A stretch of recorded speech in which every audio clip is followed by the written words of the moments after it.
Welcome to the Morning Magazine. Views expressed on the Morning Magazine are not necessarily those of the staff and management of WENG, Viper Communications, or their advertisers. All right, welcome to a Ticked Off Tuesday edition of the Morning Magazine. Rich Fedelieri here. We will have, obviously, on Ticked Off Tuesday, as we always do, we'll have open phone lines. 460-1530 will be the number that you can call in, or toll-free 888-434-1530. However, I must start the program by giving my own rant and tell you why I am very ticked off this morning, and have been for about the last week and a half or so. And I also need to tell you of a policy change here at WENG for you callers, and listen up, because it's rather important.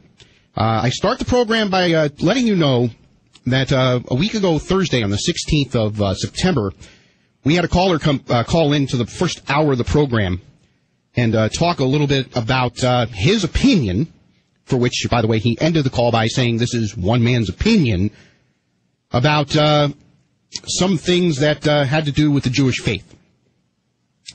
They were pretty off. I mean, as far as they were strong opinions, he tried to back it up with some fact. And we had a caller later that hour that got into it with me a little bit here on the air and talked about things.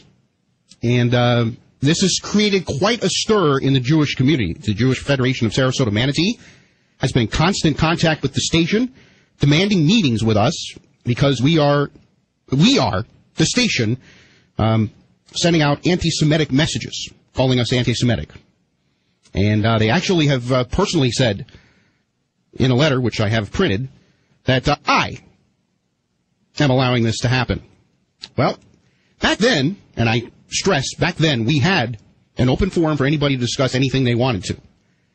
And we got quite a few emails from you listeners, pro and con, after that call. We had several, I would say the station has probably received at least 50 emails on both sides, either through on-air at WENGradio.com or straight to station management.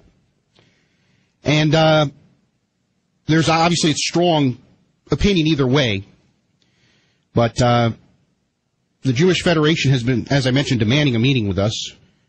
And at least with me personally, they're going to get a meeting, but it's not at the meeting that they were looking for. It's going to be with an attorney. And for those of you who are not listening, and again, most of these people heard this stuff secondhand, and they were actually able to go to our server, because we now podcast, and they listen to it.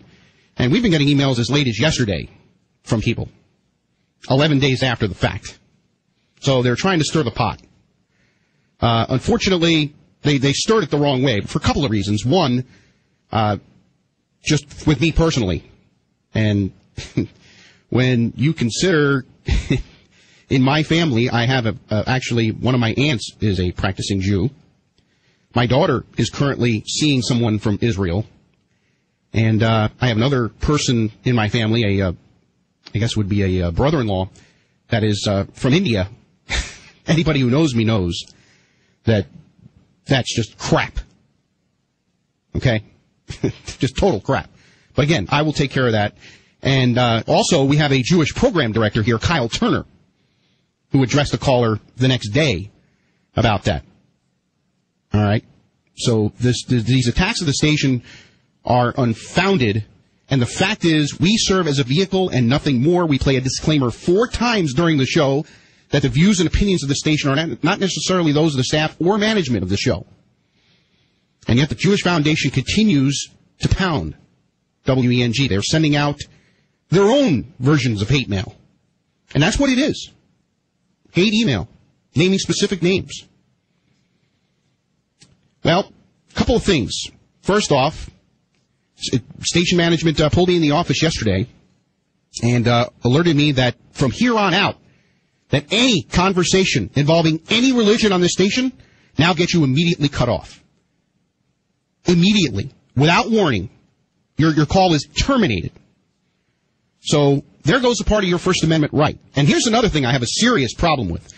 Most of the emails that came in that were against what was said on the air, all, I would say 90% of them, said that I value First Amendment rights, however. There is no however. You either value First Amendment rights or you don't. There's no exceptions. And quite frankly, you don't. Period. You can't have partial censorship. You either have it or you don't. Period. So all of you people that emailed in and said, I believe people should be able to say what they want, or I believe in the First Amendment, and the next word or sentence was however or but, you have zero credibility. Zero. With me.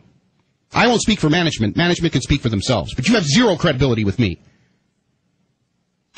Good morning. Well, looks like you've got yourself a little object lesson of how the world really works.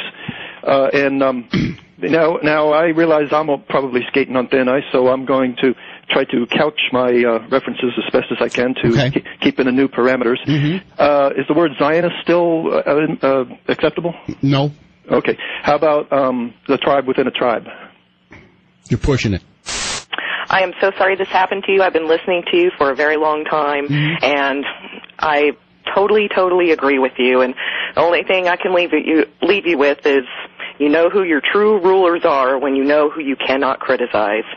All right. Thanks for the call. Appreciate it.